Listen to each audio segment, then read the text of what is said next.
Welcome one, welcome all. Welcome to Alpha Boot Camp, episode number 3. I'm Bridger, and today we're going to talk about the physics of Star Citizen. Remember, this is a companion to the Tales of Citizens podcast. We're going to give you some solid information here, but all the discussion and debate is going to take place on Tales of Citizens episode number 3. Get the podcast at talesofcitizens.com and check out the descriptions or show notes for the links to our sources. It's best we start by defining the combat in Star Citizen. Chris Roberts has said he wants the game to feel like World War II aerial combat in space. So why World War II? Well, World War II is a very fun and skill-based era in air combat, and he wants to recreate that for his game. But how can you explain the fact that these ships that have immensely more powerful engines are flying around without an atmosphere? How does that create a feeling of World War II? Obviously, it's very different. Well, he wants to use realistic physics, realistic Newtonian physics, but also have it feel like World War II. That seems like it wouldn't fit together, but we're going to explain to you why and how it does. So one of the main reasons that he gives in fiction for why all of these maneuvers in combat takes place at such a low velocity, such a low speed relative to each other, is the G-forces. G-force is a term often used in aerial combat to represent the physical acceleration of your body being pushed in a different direction, for example. The pull of gravity on Earth at sea level is known as 1G, or 9.8 meters per second per second. 2G is equal to twice the force of gravity at sea level, 3G is equal to 3 times the force of gravity, etc. Now, your body can tolerate only so much acceleration before you get a lot of detrimental effects. For example, if you're standing on a planet where gravity was equal to 10 Gs, your body would have a very difficult time pumping the blood back up to your head against the force of gravity, and you'd probably pass out. However, our bodies have different tolerances of G-forces in different directions. So the idea is these ships can only turn so fast without having a major detrimental effect on the body. That means that combat has to take place at a slow speed, or else people will basically be pancaked within their own ships. So that's the reason that combat takes place at such a low speed. But that is also going to affect the actual mechanics in the game. For example, your body can take a lot more positive Gs, which if you think of an aircraft and pulling up in an aircraft in order to make the nose go above the horizon, that's considered positive Gs. And our body can withstand many more positive Gs than it can negative Gs, which is tilting down, as in pointing your aircraft down towards the ground. And that is going to be an effect in Star Citizen. When you try to turn your craft, likely the best and most effective maneuver to turn your craft 180 degrees from where it's currently pointing is going to be to pull up on the stick, making it feel like a real aircraft, because the same forces that affect an airplane and dictate which direction it turns are in effect even though you're in space. It has also been mentioned that you will likely be able to turn off these safety features and try to ride the edge of your own character's tolerances in the game, so that maybe you can pull and turn just a little bit faster, but at the risk of potentially passing out at entirely the wrong time for 5 or 10 seconds. Okay, so that explains why combat is taking place at such a low speed, but how are you going to make it feel like atmospheric flight? I mean, there's no drag in space. There's no atmosphere to slow your plane down. You're not using the wings to actively turn your plane by carving through the air. So how do you reconcile a Newtonian physics and inertia with World War II aerial combat? Well, first of all, Chris said that the game uses actual physics-based thrust and vector calculations to determine how your ship moves. I'll quote directly from him here. Chris says, quote, "And just to reiterate, the flight model and movement you have seen and will always see is 100% Newtonian. All movement of spaceships in gameplay is achieved by applying impulses to the rigid body of the spaceship, either to affect the linear velocity or the angular velocity. There is no cheating or fudging where we introduce fake drag or anything of that nature." End quote.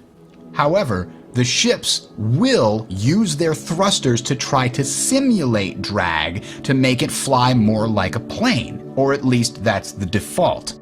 There's something in your ship called the Intelligent Flight Control System, or IFCS, and that actually takes and translates the movements you make on your joystick or mouse into thrust calculations, and then has the maneuvering jets and the main thruster of your ship execute those calculations. So what in effect it's doing is trying to interpret the goal of what you're doing and get you there. You're not going to be controlling individual thrusters. You're going to say, I would like to have the ship roll to the left and then pull back on the stick and pull the nose around.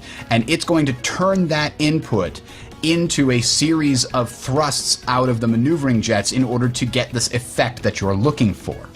In addition, there's a piece of the intelligent flight control system that tries to simulate drag. It will constantly try to adjust your current vector, the direction in which your craft is moving, to be identical to your heading, where your craft is pointing. So if you're moving along at a certain sort of straight ahead, and then you sort of pull up on your stick so that your craft is now 90 degrees pointed straight up in comparison to your previous heading, the ship by default will fire all the thrusters on the bottom of your ship to slow you in your previous vector and try to have the main thruster push you up and start you going in your new vector.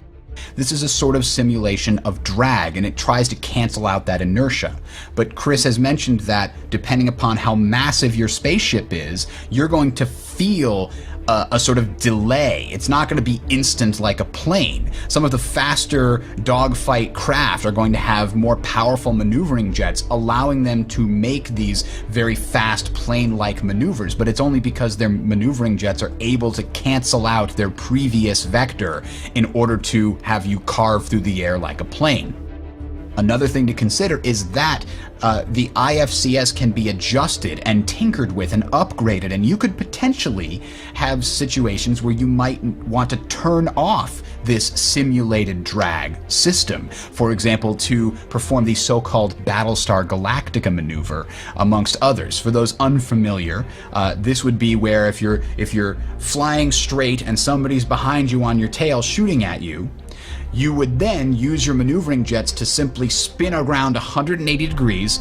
So now you are pointing directly at your opponent, but you're essentially flying backwards. Normally, the computer would try to slow you down and get you moving in the opposite direction, but it's going to be possible to turn off that function so that you could simply spin around 180 degrees and now you're flying backwards and shooting backward at your opponent. Some have pointed out that some of the thrusters model, the way it looks visually, doesn't look like it's applying the right thrust. Chris Roberts has addressed this directly, quote, "The problem with visually depicting the proper thrust is that it would actually look pretty horrible. Trust me, this is how I first did it, and it's still pretty easy to switch back to as I'm actually doing some extra work to make the visuals look nicer. The reason is because there's no drag in space, so even a micro amount of thrust starts the spaceship rotating until you apply counter thrust. So what's really happening is that the flight control system is always applying these very small micro thrust and counter thrust to achieve the pilot's inputs. The result is the thrusters are flickering on and off in micro amounts, and you actually do not get a good feel of the general application of thrust just by visually looking at it. I think you know I like things to look cool. Come on, we all know you probably wouldn't be engaging in space dogfights at World War II speeds, but it's so much more fun than the reality probably would be. So what happens is the system is still modeled accurately, but I use the angular/linear velocity delta to drive the visual representation of the thrust." End quote. So while the thrusters should technically be firing only in very, very micro small bursts, it doesn't look cool. Instead, they stay on as long as the ship is still turning in order to make it much easier to comprehend visually what's going on. That's all for this episode, guys. For more interesting discussion and debate with a real astrophysicist, go ahead and check out episode number 3 of Tales of Citizens, The Physics of Star Citizen. You can find that at talesofcitizens.com or on our YouTube channel at Sound Strategy Network. I'm Bridger, signing off. Thanks, guys, for watching or listening.